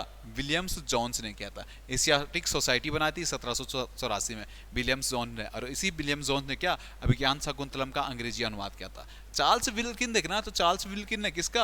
गीता का अंग्रेजी अनुवाद किसने किया था? तो चार्ल्स विल्किंस ने किया था। अगर मैक्स मूलर देखना, तो वेदों का जो अंग्रेजी अनुवाद किया था ये किसने किया था? मैक्स मूलर ने किया था। ऑप्शन सी में लिख लेना। ठीक है, बढ़िएगा अगले क्वेश्चन पे। क्या कहता है हम पे? मुद्रास्फीति से बाजार की वस्तुएं होती है। आपको पता है मुद्रास्फीति जब भी आती है तो बाजार में एक काम करके जाती है। वो बाजार में पहले आलू होगा ना 20 किलो का बिक रहा होगा ना, मुद्रास्फीति आएगी तो आलू हमारा क्या हो जाता, महंगा हो जाता। मुद्रास्फीति में वस्तुएं क्या हो जाती है, महंगी हो जाती है, क्योंकि मुद्रा की वैल्यू क्या हो जाती है, गिर जाती है, और सामान की वैल्यू क्या हो जाती है, बढ़ जाती है। ठीक है, क्वेश्चन नंबर अगला देखना, का भारत का नियंत्रक एवं महालेखा परीक्षक पद ग्रहण से पूर्व शपथ लेता है? कैग CAG आर्टिकल 148 क्या शपथ अपने पद ग्रहण से पूर्व शपथ लेता है? अभी भारत के कैग भी बताना मेरे को, जो ऑनलाइन में देख रहे हैं, थोड़ा फटक से बताना कि भारत के कैग कौन है अभी। ठीक है, तो कैग होता, कैग शपथ जरूर लेता, आर्टिकल 148 के तहत कैग शपथ लेता। अभी भारत के जो मुख्य कैग है, या हम कह दें नियंत्रक एवं महालेखा परीक्षक हैं, वो हैं हमारे कौन, मुर्मू साहब, गिरीश चंद्र मुर्मू। ठीक है, क्वेश्चन नंबर अगला देखना, प्रांतीय सरकारों का गठन निम्न में से किस अधिनियम के तहत किया गया? आपने देखा 1935 का अधिनियम आया था। 1935 के अधिनियम के तहत सत्ता का विकेंद्रीकरण किया गया था, सत्ता को विकेंद्रीकृत किया गया था। उसी के तहत 1937 में प्रांतीय चुनाव होते हैं, और प्रांतीय चुनाव में आपको पता है यूपी में पहली सरकार बैठती है, हमारे लिए इंपॉर्टेंट हो जाता है। तभी तो हम कहते हैं उत्तर प्रदेश के पहले मुख्यमंत्री कौन थे, तो आप कहते थे जीबी पंत। 1937 में पहली बार मुख्यमंत्री बने थे, किस अधिनियम के तहत, तो 1935 के अधिनियम के तहत। इसी 1935 के अधिनियम में हमने क्या कहा था, सत्ता का विकेंद्रीकरण क्या था, साथ साथ संघ, आपने देखा संघीय न्यायपालिका हमने बनाई थी। यूपीएससी के आगे जो संघ लगा वो कब, 1935 में लगा था। ठीक है, भारत राज्यों का संघ होगा, इसी अधिनियम में कहा गया था। ठीक है, क्वेश्चन नंबर अगला देखना, भारत में दो अग्रगण्य कोयला उत्पादक राज्य कौन से? भारत में जो जहाँ पे सबसे ज्यादा कोयला उत्पादन अभी किया जा रहा है, वो दो राज्य देखें तो हमारा झारखंड और छत्तीसगढ़ में अभी क्या होता है, सबसे ज्यादा कोयला उत्पादन किया जाता है। ठीक है, वैसे सबसे ज्यादा कोयला अभी छत्तीसगढ़ में उत्पादन हो रहा है, और सबसे ज्यादा कोयला भंडार देखें आप कहाँ पे हैं, तो झारखंड में हमारे कोयला भंडार है, खास तौर पर बोकारो साइड। ठीक है, कभी आएगा सबसे बड़ी खान कौन सी कोयला की, तो आप झरिया मारोगे। ठीक है, और सबसे पुरानी खान कौन सी है, तो आप रानीगंज मारोगे ना। क्वेश्चन तो अलग अलग टाइप से आ सकता है। कहा सबसे बड़ा कोयला क्षेत्र कौन सा है, तो आप मारोगे कौन सा, कोयला क्षेत्र में आप झरिया मारोगे। और सबसे बड़ी कोयला खान कौन सा है, तो आप रानीगंज मारोगे, पश्चिम बंगाल वाले। ठीक है, क्वेश्चन नंबर अगला देखना, निम्नलिखित में से कौन सा एक सुमेलित नहीं है? ऑप्शन ए आ जाना, लोकतांत्रिक विकेंद्रीकरण, बलवंत राय मेहता। ठीक है, लोकतांत्रिक विकेंद्रीकरण का जो सुझाव दिया था सबसे पहले बलवंत राय मेहता समिति ने दिया था। बलवंत राय मेहता समिति ने लोकतंत्र को कहा था 3 स्तरों में बनना चाहिए। दल विहीन लोकतंत्र जयप्रकाश नारायण, और एक और दिया था महात्मा गांधी ने भी क्या, दल विहीन लोकतंत्र की अवधारणा दी थी। ठीक है, इसके साथ साथ संपूर्ण क्रांति देखना, तो 1950 में जो संपूर्ण क्रांति का आह्वान किया था वो जयप्रकाश नारायण ने किया था। तो ऑप्शन सी हमारा गलत था। जबकि देखना अनुशासन पर्व हमारा किसका था, विनोबा भावे का, बिल्कुल सही था। ऑप्शन सी जिन लोगों ने भी मारा, आप सभी का ऑप्शन सी बिल्कुल सही है। ठीक है, फटक से बढ़िएगा अगले क्वेश्चन पे। क्या कह रहा है, स्वराज मेरा जन्मसिद्ध अधिकार है और मैं इसे लेकर रहूंगा, यह बाल गंगाधर तिलक ने किस अधिवेशन में कहा था? स्वराज मेरा जन्मसिद्ध अधिकार है, बाल गंगाधर तिलक ने जो ये नारा दिया था, ये होम रूल लीग आंदोलन के टाइम पे दिया था। और होम रूल लीग आंदोलन 1916 में अधिवेशन हुआ था, लखनऊ अधिवेशन, अंबिका चरण मजुमदार की अध्यक्षता में अधिवेशन हुआ था। इसी अधिवेशन में इन्होंने ये नारा दिया था। ठीक है, क्वेश्चन नंबर अगला देखना, अम्ल वर्षा से निम्नलिखित में से देशों में से कौन से देश क्षतिग्रस्त होता है? अम्ल वर्षा देखना, तो हमारे कहाँ उत्तरी या दक्षिणी ध्रुव में होती है, खासतौर पर उत्तरी ध्रुव में हमारा नॉर्वे और कनाडा वाले क्षेत्र में। ऑप्शन सी और ऑप्शन ए और पहला और थर्ड जिसमें है, मतलब ऑप्शन बी हमारे कहाँ पे, आम्र वर्षा ज्यादातर हमारी कहाँ पे होती है, अम्ल वर्षा जो होती है हमारी कनाडा और नॉर्वे। जिन लोगों ने भी ऑप्शन बी मारा, आप सभी का ऑप्शन सही था। क्वेश्चन नंबर अगला देखना, चोलों के समय लिया जाने वाला वेटी किस प्रकार का कर था? चोलों के समय जो वेटी कर लिया जाता था, वेटी एक देख रहा तो जबरन, यानी हम जैसे यहाँ पे हमारा कुली बेगार था ना उत्तराखंड में संबंधित, वैसे चोलों में क्या था हमारा वेटी कर था। कुली बेगार से आप कनेक्ट कर सकते हैं। चोल देख रहे हैं, तो चोल दक्षिण का एक शक्तिशाली साम्राज्य रहा है। चोल जिन पे अपनी क्या थी, जल सैन्य था। विजयालय ने इसकी स्थापना की थी। इनके काल में सोने के सिक्के देखना, तो इनके काल में जो सोने के सिक्के थे, इन्हें कलंजू के नाम से जाना जाता था। क्वेश्चन नंबर 71 पे आ जाना, 6 अप्रैल 1930 को महात्मा गांधी ने क्या किया था? 6 अप्रैल 1930 को जो महात्मा गांधी ने आंदोलन चलाया था, आपको पता है कौन सा? तो जैसे ही आपने नमक सत्याग्रह देखा, नमक सत्याग्रह, नमक आंदोलन चला था हमारा 12 मार्च से 6 अप्रैल तक। 6 अप्रैल को गांधी जी कहाँ डांडी पहुंच देते हैं, डांडी पहुंच के नमक कानून का उल्लंघन कर देते हैं, और वहीं से जो चलाते हैं वहां पे क्या क्या था, इन्होंने 6 से इन्होंने क्या क्या था, नमक कर संबंधी कानून को तोड़कर अपना कौन सा सविनय अवाक्य आंदोलन शुरू कर दिया था। कहां से? डांडी से। ठीक, ऑप्शन सी जिन लोगों ने मारा बिल्कुल सही है। ठीक, क्वेश्चन नंबर अगला देखना, ग्रेनाइट चट्टान का कायंत्रित रूप होता है। ग्रेनाइट चट्टान हमारी जो कायंत्रित रूप होते हैं, जो कायंत्रित रूप में ग्रेनाइट का रूपांतरण होता है, वो आप लोगों को पता है किसमें? नीश में। किसमें बदलती ग्रेनाइट? नीस में। अगर आपको सिस्ट आता, सिस्ट में कौन बदलता है? तो सिस्ट में आपको पता है बेसाल्ट किसमें बदलता है हमारा? बेसाल्ट की चट्टान है हमारी हमेशा किसमें? सिस्ट में बदल जाती है। बेसाल्ट हमारा किसमें? सिस्ट में बदल जाता है। अगर क्वार्टजाइट में बदलता तो बलुआ पत्थर हमारा किसमें बदलता है?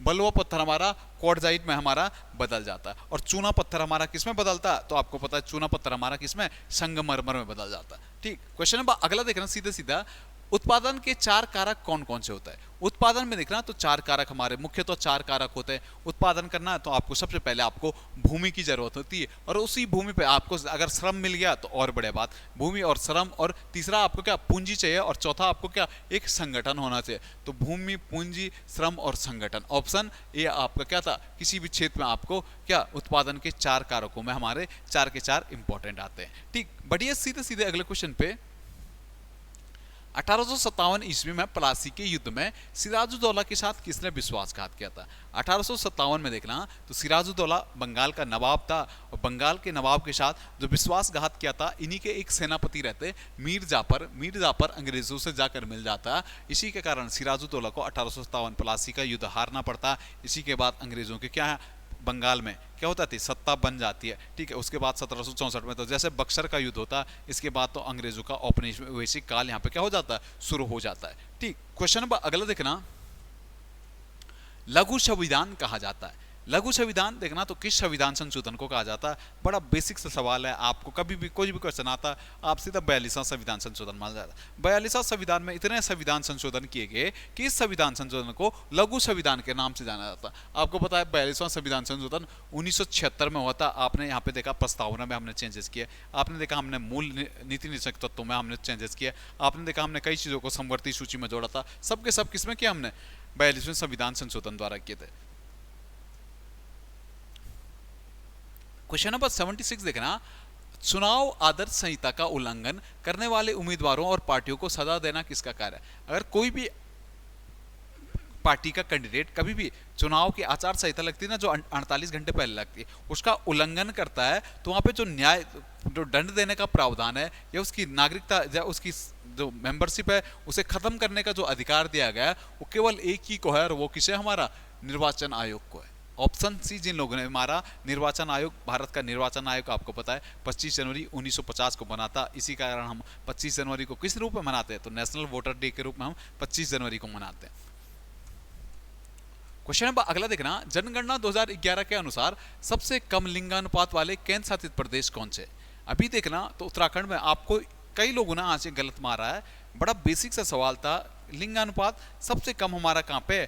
हमारा दमन और द्वीप का लिंगानुपात सबसे कम है। ठीक है, आप लोगों के लिए थोड़ा इंपॉर्टेंट हो जाता, मात्र 618 है यार, मात्र 618, तो आप लोग के लिए जरूरी होता। अगर सबसे ज्यादा लिंगानुपात आता तो आप देखना किस केंद्र शासित प्रदेश में हमारा सबसे ज्यादा लिंगानुपात है, तो वहां पर आप 1150 के आसपास पौंडीचेरी का मिलता। ठीक है, वैसे ही राज्यों में आता कि राज्यों में सबसे ज्यादा लिंगानुपात किसका है, तो आप केरला के साथ आता है, और सबसे कम लिंगानुपात आएगा तो आप वहां पर किसके साथ जाओगे? हरियाणा के साथ। हरियाणा में लिंगानुपात बड़ा कम है। इसी कारण तो बेटी बचाओ बेटी पढ़ाओ योजना 2015 में जो चली थी, वो कहां से? हरियाणा से चली थी। क्वेश्चन नंबर अगला देखना, राज्य की विधान परिषद के कितने सदस्य विधानसभा द्वारा निर्वाचित किए जाते हैं? राज्य की विधान परिषद में देखना तो 1/3 सदस्य हमारे कहां से होते हैं? विधान परिषद से क्या किए जाते हैं? नियुक्त किए जाते हैं। 1/6 सदस्य हमारे जो कॉलेजों में स्नातक वगैरह होते हैं या जो टीचर लोग होते हैं उनके द्वारा नियुक्त किए जाते हैं। और 1/12 सदस्य हमारे कहां से? जो हमारे राज्यपाल द्वारा मनोनीत किए जाते हैं। ठीक, क्वेश्चन नंबर अगला देखना, किस मुगल शासक ने अहमदनगर को अपने साम्राज्य में मिलाया तथा बीजापुर से संधि की? आपको पता है 1686 के आसपास की बात थी। पहले औरंगजेब जाते हैं, औरंगजेब किस पे आक्रमण करते हैं? अहमदनगर पे आक्रमण करते हैं, अहमदनगर को हड़प लेते हैं और उसके बाद क्या बीजापुर के साथ वहां पे क्या कर लेते हैं? 1686 में संधि कर लेते हैं। तो इसका जो आंसर बनना था आपका बिल्कुल सही होना था, किसके? औरंगजेब। ऑप्शन सी बिल्कुल हमारा सही आंसर यहाँ पे बैठना था। ठीक है, क्वेश्चन नंबर अगला देखना, ज्वालामुखी से निकलने वाले चने के दाने के समान छोटे छोटे खंडों को क्या कहा जाता है? आपको पता है कोई ज्वालामुखी है, ठीक है, ज्वालामुखी से कोई छोटे छोटे खंड निकले, इन खंडों को जो जिस नाम से जाना जाता है, इस खंडों को स्कोरिया के नाम से जाना जाता है। ठीक है, कभी आएगा सिंडर, ज्वालामुखी सिंडर या ज्वालामुखी शंकु किसे कहते हैं? तो जहां पे ज्वालामुखी का उद्गार होता है ना, इस वाले क्षेत्र को जो ज्वालामुखी का मुंह होता है, इसे सिंडर या ज्वालामुखी शंकु के नाम से इसे जाना जाता है। ठीक है, जब ज्वालामुखी पृथ्वी के अंदर रहता है तो इसमें मैग्मा के नाम से जाना जाता है, जब यहाँ से बाहर आ जाता है पृथ्वी के बाहर तो इसे लावा के रूप में इसे जाना जाता है। क्वेश्चन नंबर अगला देखना, किसने कहा कि राष्ट्रपति का आपातकालीन अधिकार संविधान के साथ धोखा है? राष्ट्रपति का आपातकालीन अधिकार यानी आर्टिकल 356 संविधान के साथ धोखा है। तो हमें हृदयनाथ कुंजरू ने यह चीज कहा थी। ठीक है, अगर के एम मुंशी की बात आपको याद रखनी तो के एम मुंशी ने डीपीएसपी राज्य के नीति निर्देशक तत्वों को क्या कहा था? राजनीतिक जन्मपत्री की इन्होंने क्या दी थी ना? संज्ञा दी थी। ठीक है, क्वेश्चन नंबर अगला देखना, कनिष्क के शासनकाल में चतुर्थ बौद्ध संगीति किस नगर में आयोजित हुई थी? कनिष्क के शासनकाल में अंतिम और चतुर्थ जो बौद्ध संगीति थी कहां पे? कुंडल ग्राम में हुआ थी। अगर आता टोटल बौद्ध संगीति हमारी 4 थी, पहला हमारा कहां पे? राजगृह, दूसरा पाटलिपुत्र, तीसरा वैशाली और चौथा कनिष्क के टाइम पीरियड पे कुंडल ग्राम। जिन लोगों ने भी ऑप्शन सी मारा आपका एकदम बिल्कुल सही आंसर था। ठीक है, बढ़िएगा अगले क्वेश्चन पे।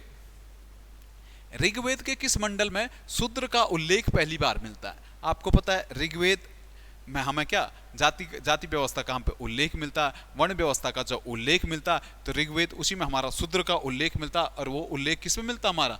तो 10वें मंडल में हमारा उल्लेख मिलता है। अगर आपको 9वें मंडल में देखना तो 9वें मंडल में हमारा किसका उल्लेख मिलता? सोम का उल्लेख मिलता। 8वें मंडल में देखना तो हस्तलिखित ऋचाओं का उल्लेख मिलता है।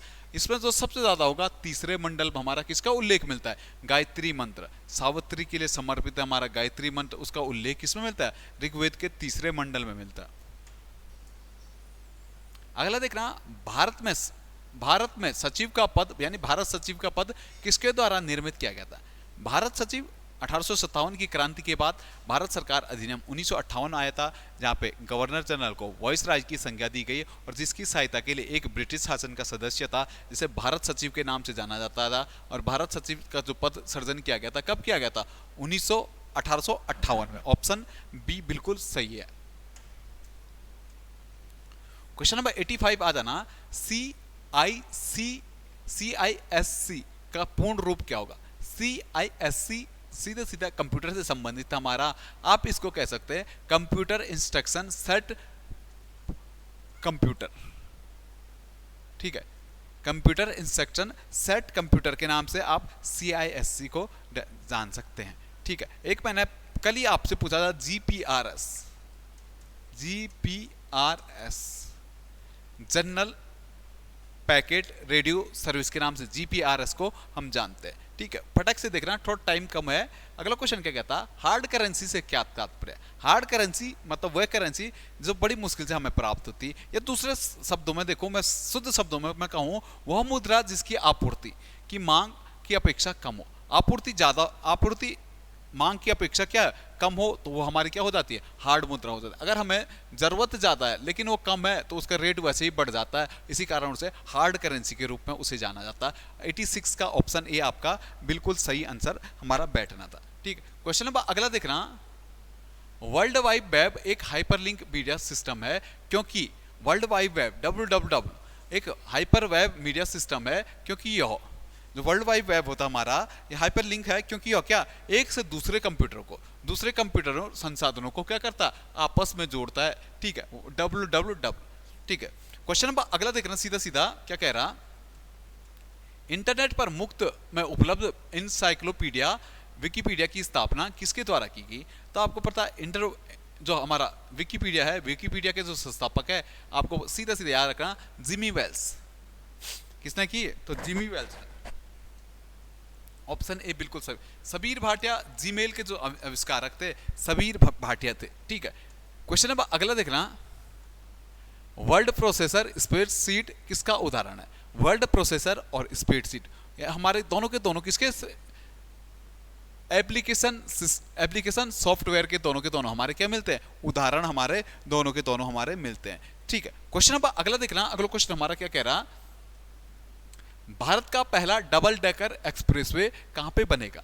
भारत का अभी देखना, हाल ही में भारत का जो पहला डबल डेकर एक्सप्रेसवे बनने जा रहा है, वो कहां पे? हमारा गुड़गांव, नोएडा में, दिल्ली के पास हमारे नोएडा उत्तर प्रदेश में पड़ता है, वहीं पे हमारा भारत का पहला डबल डेकर हमारा क्या बनने जा रहा है? एक्सप्रेसवे बनने जा रहा है। ठीक है, आपका अक्षय कश्यप जी कह रहे हैं, सर जी 497 PDF अपलोड करा दो। ठीक है अक्षय जी, थोड़ा काम चल रहा है, जैसे लाइव खत्म हो जाएगा मैं करवा दूंगा। आज थोड़ा मैडम नहीं है तो PDF बन नहीं पाई, अभी ट्राई करूंगा, अगर मेरे से बन पाएगी तो मैं अपडेट कर दूंगा, ऐसा कोई दिक्कत नहीं। आज या कल तो आपको मिल लिया, इसमें कोई दिक्कत नहीं, 1 साल तक वो आपके ऐप में रहेगी। ठीक है, क्वेश्चन नंबर अगला देखना, हाल ही में भारतीय वायुसेना विरासत केंद्र का उद्घाटन कहां पे किया गया?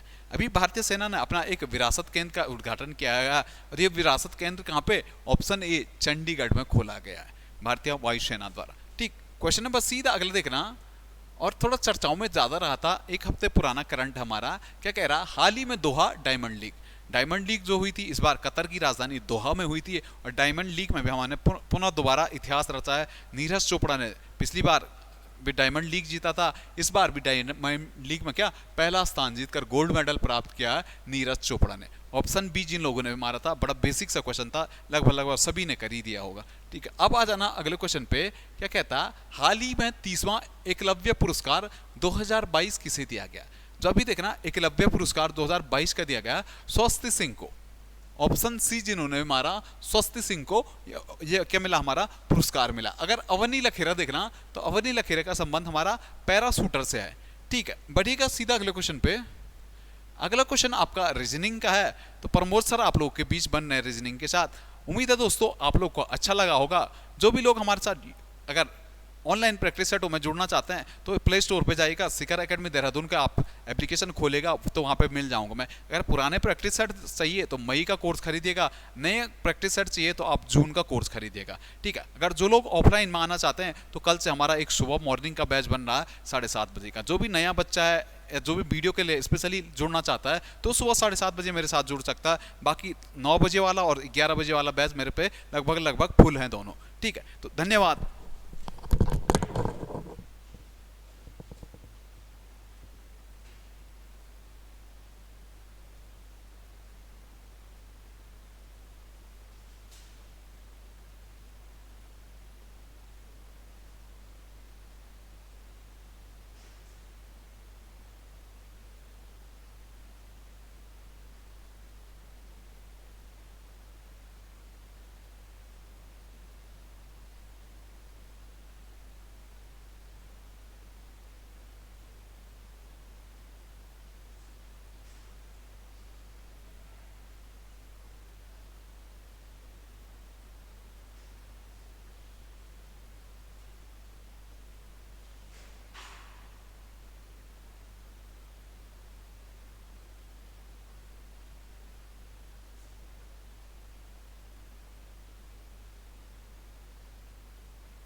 Good afternoon all of you.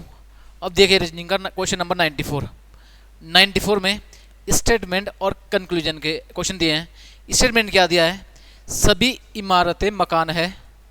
देखिए क्वेश्चन है इसके बाद 91, सभी इमारतें मकान है। तो पहले क्या करिए, इस जो स्टेटमेंट दिया है ना इसे फिगर बना लीजिए। तो देखो ये मान लीजिए सभी इमारतें, ये इमारत मान लो,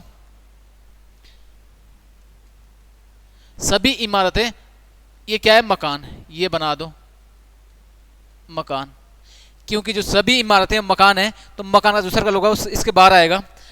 अगला स्टेटमेंट दिया है कोई मकान अपार्टमेंट नहीं है, कोई भी मकान अपार्टमेंट नहीं है। अब देखो अपार्टमेंट क्या होगा, इसका अलग ही सर्कल बनेगा क्योंकि मकान के साथ टच नहीं हो सकता। तो ये बन गया क्या अपार्टमेंट, ये मान लीजिए। इसके बाद अगला स्टेटमेंट सभी अपार्टमेंट फ्लैट हैं। अब देखो सभी अपार्टमेंट, ये अपार्टमेंट है, सभी अपार्टमेंट क्या है फ्लैट, ये बन गया आपका फिगर, ये बन गया आपका फिगर। अब हमसे पूछा है स्टेटमेंट जो दिया है इससे पहले डायग्राम बनाइए, उसके बाद क्या करिए, उसके बाद जो निष्कर्ष दिया है उसके बाद ये फिगर देखिए और निष्कर्ष को देखिए कि कौन सा निष्कर्ष 100% सही है। लेकिन यहाँ पूछा पॉसिबिलिटी, तो क्या करोगे, देखो यहाँ पे देखो सभी इमारतों के फ्लैट होने की संभावना है, सभी इमारतें फ्लैट होने की संभावना है। ये हो सकता है कैसे, अगर ये सर्कल है ना, ये वाला सर्कल, कैसे मैं दिखा देता हूँ, पॉसिबिलिटी बतानी है। तो जो सर्कल है कैसे करोगे, यहाँ पे देखो, जरूरी नहीं कि सर्कल ये बनेगा, हमें बस क्या करना है, अपार्टमेंट और मकान का सर्कल आपस में टच नहीं करना, लेकिन जो फ्लैट का है ना संभावना बतानी है। अब क्या बता, ये गोला इस टाइप से हो, किसका, फ्लैट का। अगर ये गोला इस टाइप से होगा तो क्या होगा, संभावना है ना, इसीलिए ये तो निकला राइट, पहला संभावना, पॉसिबिलिटी बतानी है। अगला देखो सभी अपार्टमेंटों की इमारत होने की संभावना है। अब मुझे बताओ सभी अपार्टमेंट तो ये है, सभी अपार्टमेंट इमारत होने की संभावना है, ये पॉसिबल नहीं है। पॉसिबल इसलिए नहीं है क्योंकि जो ये है ना यहाँ पे, ये दो, इन्होंने क्वेश्चन में यहाँ पे देखो निष्कर्ष में क्या, कथन में क्या लिखा था, कोई मकान अपार्टमेंट नहीं है, कोई भी मकान, ये वाला मकान अपार्टमेंट नहीं है। जब ये गोला इसको टच नहीं करेगा, इमारत तो इसके अंदर है ना, इसीलिए ये गलत है, ये पॉसिबिलिटी भी गलत है, इसीलिए इसमें निष्कर्ष कौन सा निकलेगा, पहले वाला। इसीलिए आंसर क्या होगा, ऑप्शन नंबर ए इसका राइट आंसर, ऑप्शन ए इसका राइट आंसर। अगला क्वेश्चन देखो, क्वेश्चन नंबर 95 बताइए इसका आंसर, 95 का आंसर बताइए, क्वेश्चन नंबर 95 का आंसर बताइए। अगर ये पॉसिबिलिटी वाला समझ नहीं आया तो मैं और एग्जांपल दूंगा, कमेंट कर देना आप लोग। देखो क्वेश्चन नंबर 95 क्या दिया है, नीचे एक पासे की दो स्थिति दी है, एक डाइस है, दो स्थिति दी है को दर्शाया गया है। यदि निचली सतह पर दो अंक है तो बताइए कि ऊपरी सतह पर कौन सा अंक होगा। सीधा सीधा मतलब यह है कि आपको दो के अपोजिट बताना है, दो के अपोजिट बताना है। तो जब भी आपको पेपर में दो डाइस दिए हो ना, तो होता क्या है, कभी कभी दो डाइस में क्या होता है कि एक नंबर कॉमन होता है, कभी दो नंबर कॉमन होता है, और एक तीसरा पैटर्न आता है क्या, जिसमें एक भी नंबर कॉमन नहीं होता। अब मुझे बताओ जब भी दो डाइस दिए हो ना कभी पेपर में, आप लोग क्या करोगे, पहले देखोगे इनमें कॉमन क्या दिख रहा, जहां पे कॉमन दिख गया फिर तो आंसर आसानी से निकाल दोगे। लेकिन अगर कॉमन कुछ ना हो, जैसे मान लो यहाँ पे कोई कॉमन दिख रहा है, इसमें भी नहीं है, इसमें भी नहीं है, तो सबसे पहले क्या करोगे, मानक और सामान्य पासा पहचानो। मानक और सामान्य पासा कैसे, सामान्य पासा पहचानते हो ना, जिसका योग 7 होता है, किसका, दो निकटवर्ती सतहों का योग 7 होना चाहिए। अगर 7 नहीं है तो मानक होगा, कैसे, 5 और 3 कितना 8, सामान्य पासा नहीं है, तो मानक सामान्य पासा नहीं है। 3 और 1 कितना 4, ये भी सामान्य पासा नहीं है। 5 और 1 कितना 6, सामान्य पासा नहीं है। अगर योग 7 होता ना तो होता सामान्य पासा, लेकिन यहाँ पे कहीं भी 7 नहीं आ रहा, तो कौन सा पासा है, मानक। और मानक पासा जो आप लूडो खेलते हो ना, लूडो, वही मानक पासा है। और मानक पासे में क्या होता है कि एक जो नंबर है ना उसका अपोजिट होता है 6, 2 जो नंबर होता है उसका अपोजिट होता है 5, और 3 जो नंबर होता है उसका अपोजिट होता है 4। यह है मानक पासे की पहचान। मानक पासे की पहचान क्या होती है, दो विपरीत अंकों का योग कितना होना चाहिए, 7, दो अपोजिट सरफेस का योग कितना होना चाहिए 7, तो 1 और 6 कितना 7, 2 और 5 कितना 7, और 3 और 4 कितना 7। अगर इन कहीं भी जैसे मान लो यहाँ पे अगर कितना होता 3 होता ना, 4 और 3 कितना 7, तो ये कौन सा पासा होता है सामान्य पासा। फिर कंडीशन और थी, लेकिन जब ये मानक पासा है, जब योग 7 नहीं बना ना, कहीं भी किसी एक पासे में चेक करो, दोनों में चेक करने की जरूरत नहीं है, किसी एक में चेक करो। अगर यहाँ पे देखो ये सामान्य पासा नहीं है तो मानक पासा है, तो लिख दो आप 1 का 6, 2 का 5, 3 का 4। अब जो क्वेश्चन में पूछा वो देखो, हमसे पूछा है 2, तो 2 का कितना होगा 5। ऑप्शन नंबर डी इसका right answer. Option number D इसका राइट आंसर।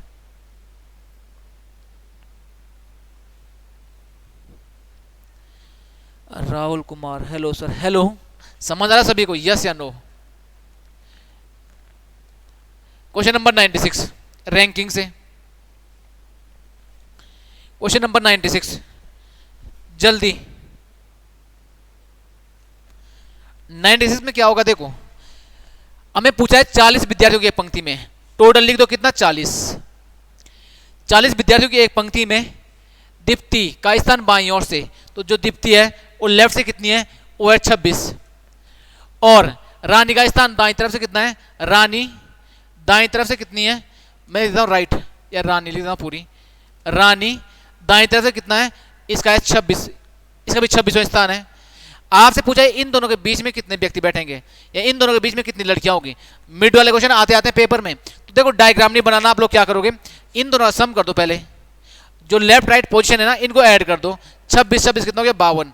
अब 3 कंडीशन आती है, 3 कंडीशन होती है कैसे, या तो इसका सम इससे कम होगा टोटल से, या इसका सम इसके बराबर होगा, या इसका सम इससे ज्यादा होगा। अब देखो जब भी इसका सम ज्यादा हो ना, कभी भी इन दोनों का सम टोटल से ज्यादा होगा, तीनों में माइनस होता है, तीनों में डिफरेंस निकलता है इन दोनों का।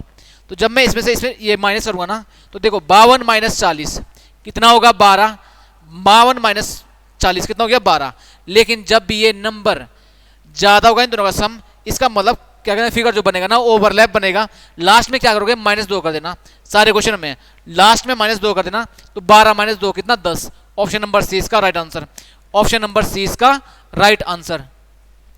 अगला क्वेश्चन जल्दी से, क्योंकि बैटरी लो होने वाली है। अब देखो, यदि एक निश्चित कूट भाषा में, यदि एक निश्चित कूट भाषा में, यदि एक निश्चित कूट भाषा में देखो VENTURE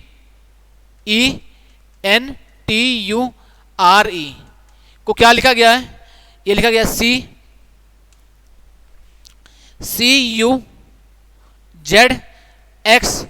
CUZXQCQ। मैं आपको क्या कहते हैं हिंट बता देता हूं कैसे करोगे। जब भी कोड इंडिकोडिंग क्वेश्चन आते हैं ना, सबसे बेस्ट जो तरीका है, आप क्या करोगे, इसके ऊपर नंबरिंग कर दो हमेशा, इसके ऊपर नंबरिंग करोगे। B होता है 22 पे, E 5, N होता है 14 पे, T 20 पे, U 21 पे होता है, R 18 पे, E 5। सबसे पहले इस पे नंबरिंग कर दो, नीचे भी 3, 21, 26, ये कितना हो गया 24, 17, 3, 17, ये हो गया। उसके बाद देखो जो यहाँ पे नंबर है ना, इसके नजदीक कौन सा नंबर है वो चेक क्या करो, इसके नजदीक कौन सा नंबर है वो चेक क्या करो आप। सबसे पहले देखो जैसे आप चेक करते ना, इसके नजदीक कौन सा है 21, तो इसका मतलब या तो -1 बोलो, या 21 + 1 कितना 22। जब इसका यहां पे बना तो इसका डेफिनेट यहां पे बनेगा, 3 और 2 कितना 5, 3 और 2 कितना 5। इधर को जोड़ोगे तो प्लस, इधर करोगे तो माइनस। देखो -1 -2 अगर आप ऐसे करोगे क्रॉस में, लेकिन जब नीचे से जोड़ोगे ना तो प्लस करना पड़ेगा, ऊपर से नीचे आओगे तो माइनस करना पड़ेगा। अब आप क्या करोगे, आपको सिर्फ पहला लेटर चेक करना है, पहला और दूसरा। कैसे, हमसे ये पूछा है ना, तो इसका यहाँ पे, इसका यहाँ पे होगा, लेकिन 21 प्लस यहाँ पे देखो P होता है 16 नंबर पे, तो यहाँ होना चाहिए 15, 21 और 1 कितना 22, 15 नंबर पे क्या होता है O, ये हो गया। जहाँ पे सेकंड लेटर O होगा, ये L है आउट, ये T है ये भी आउट, ये X ये भी आउट, O केवल एक ही में, ये आंसर है। O केवल एक ही में था, ये आंसर है। पूरा सॉल्व नहीं करना, पूरा सॉल्व ही नहीं था करना, समझ में आया? तो ऐसे करते हैं क्वेश्चन, पूरा मेथड नहीं लगाना आपको। अगला क्वेश्चन जल्दी से, क्वेश्चन नंबर, वर्ष 2021 में कौन से 2 महीने का कैलेंडर एक समान होगा? वर्ष 2021 में कौन से 2 महीने का कैलेंडर एक समान होगा? अब चाहे पेपर में लिखा हो वर्ष 2021, या लिखा हो साधारण वर्ष, या लिखा हो साधारण वर्ष, 21 लिखा हो या लिखा हो साधारण वर्ष, आप चेक कर लेना। 2023 है ना, या घर पे सभी का कैलेंडर, तो होगा क्या 2023 हो या 21 हो, साधारण वर्ष कोई भी हो, उसमें 2 महीने कौन से होते हैं? जनवरी और अक्टूबर। चेक कर लेना, 4 महीने होते हैं, ऐसे 4 जोड़े होते हैं, लेकिन इसमें क्या होता है? जनवरी अक्टूबर। जनवरी और अक्टूबर का महीना एक समान होता है, जनवरी अक्टूबर का। चेक कर लेना आप, ठीक है? डाउट होगा तो पूछ लेना। अगला क्वेश्चन, 6 विद्यार्थियों की एक 6 विद्यार्थी बी के एम क्यू आर वी एक पंक्ति में बैठे हैं। के वी तथा आर के बीच में है, वी एम के बगल में बैठा है, एम वी के बगल में बैठा है तथा वी एकदम बाईं छोर पर है, तो वी के पड़ोसी कौन होंगे? ये अब देखो, सबसे पहले क्या करो, यहां से देखो क्वेश्चन जो ये लिखा है ना, के वी और आर के बीच बैठा है, तो देखो के जो बैठा है वी और आर के बीच बैठा है, ये बना दो। वी एम के बगल में, जो बी किसके बगल में? एम के, एम यहां में बैठेगा। एम बी के बगल में बैठा है, एम किसके बगल में बैठा है? तो बी यहां पे बना दो, तथा बी एकदम बाईं ओर है, तो बी एकदम बाईं होगा तो कितना होगा? 1 2 3 4 5, एक बचा, 1 2 3 4 5 है, कौन बचा? ये बचा आपका सारा, आगे क्यूब रह गया, तो यहां पे क्यूब बना दो, 6 बन गए। क्योंकि क्वेश्चन में क्या लिखा है? जो वी है ना वो सबसे बाईं ओर बैठा है, तो इसका मतलब क्यू यहां पे बैठेगा। हमसे पूछा है कि बताओ वी के पड़ोसी कौन है, तो वी के पड़ोसी, ये भी पड़ोसी है, ये भी पड़ोसी, एम और के, एम और K, option number C. Option number C इसका राइट आंसर होगा, ऑप्शन नंबर सी। अगला क्वेश्चन, 100 क्वेश्चन देखो, यदि दक्षिण पूरब उत्तर हो जाती है, यदि दक्षिण पूरब उत्तर हो जाती है, आपको मैं दिखा देता हूं पहले, ये देखो, ईस्ट वेस्ट नॉर्थ साउथ, यह नॉर्थ ईस्ट, साउथ ईस्ट, ये साउथ वेस्ट, ये नॉर्थ वेस्ट, ये दिया है। अब हमें क्वेश्चन में लिखा है कि यदि दक्षिण पूरब उत्तर हो जाती है, तो दक्षिण पूरब साउथ ईस्ट क्या हो जाती है? नॉर्थ, ये लिखा है ना। यदि दक्षिण पूरब उत्तर हो जाती है, तो जब भी क्वेश्चन इस टाइप से आते हैं ना, डायरेक्शन रिप्लेस, डायरेक्शन जब डायरेक्शन चेंज होती है, जब भी क्वेश्चन इस टाइप के आते हैं, तो देखो बीच में क्या लिखा है उससे मतलब नहीं है, आप पहले देखो क्या लिखा है, ये लिखा है, तो फिगर बनाओ ये वाला। अब इन्होंने बोला साउथ ईस्ट, तो साउथ ईस्ट कौन सी है? ये वाली। साउथ ईस्ट क्या हो जाती है? नॉर्थ। तो मुझे बताओ साउथ ईस्ट ये वाली है ना, तो आपको नॉर्थ पे जाना है, आपको नॉर्थ पे जाना है, तो देखो या तो आप ऐसे पहुंचो यहाँ पे नॉर्थ पे, या फिर इधर से पहुंचो, बात तो एक ही है, आंतर दोनों में सेम ही आएगा, लेकिन जहां से एंगल कम होता है वहीं से जाओगे, जहां से रास्ता शॉर्ट होगा, तो मैं यहां से जाऊंगा। देखो 45 ये 45, 90 और 45, 135 डिग्री घूमना पड़ेगा मेरे को यहां से, 135 डिग्री यहां से घूमना पड़ेगा, तभी तो यहां पहुंचोगे। अब देखो जब इसको 135 डिग्री घुमाओगे, 135 डिग्री, और कहां पे? एंटी क्लॉकवाइज, घड़ी के विपरीत दिशा में, एंटी क्लॉकवाइज, ये दिया है। आपसे पूछा कि नॉर्थ क्या हो जाएगी, तो नॉर्थ क्या हो जाएगी, सॉरी वेस्ट क्या हो जाएगी? पश्चिम। जब एक दिशा घूमेगी ना, तो सारी दिशा घूमेगी उतने एंगल पे, ये मत सोचना कि एक ही दिशा घूमेगी 135, जब इसको घुमाओगे ना 135, तो सारी दिशा 135 घूमेगी। हमसे पूछा है पश्चिम क्या होगी, तो इसको घुमाओ 135 लेकिन घड़ी के विपरीत में, तो देखो 45 हो गया, और 45 से कितना? 90, और 45 से कितना? 135, तो कहां पहुंच गए? साउथ ईस्ट पे। तो साउथ ईस्ट इसका राइट आंसर होगा, south east, option number B, option number B इसका राइट आंसर। अब किसी को डाउट है तो बताइए।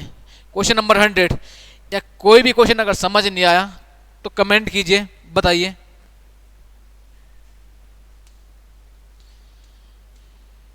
कोई भी क्वेश्चन अगर समझ नहीं आया तो कमेंट कर दीजिए आप लोग। समझ में आ गया यस या नो, कमेंट कर दीजिए आप।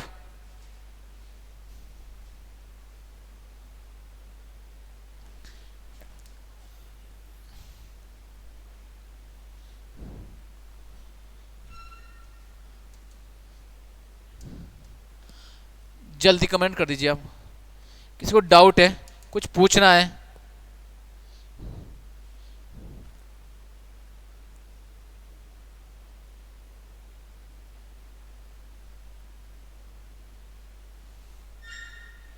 किसी को कोई डाउट नहीं है? चलिए अच्छी बात है। अगर आपको रीजनिंग